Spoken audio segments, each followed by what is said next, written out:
money follows values based on volumes. What I mean by that is that you should not, as a person, I should not chase money. The money should come behind me.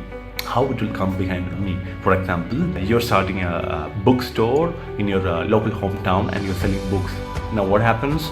You're adding more values to the people by selling books.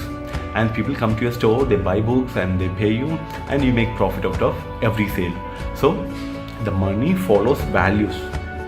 So once you create enough values to the enough number of people, then the money automatically come and chase you.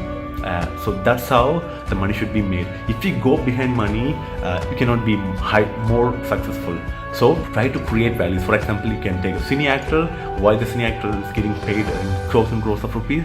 He's adding more values. He's adding more entertainment. He's adding more joy and happiness to the viewers. So he was paid crores and crores of rupees. And also, money follows values based on volumes. What I mean by that is that if you're selling books in your local hometown, your maximum potential is within the local hometown. But for example, like Amazon, they are selling books to the entire world. They are serving to the entire planet. You can order a book from Amazon right from anywhere at any time. They will deliver you the book which you ordered. The Amazon is adding more values to the more number of people.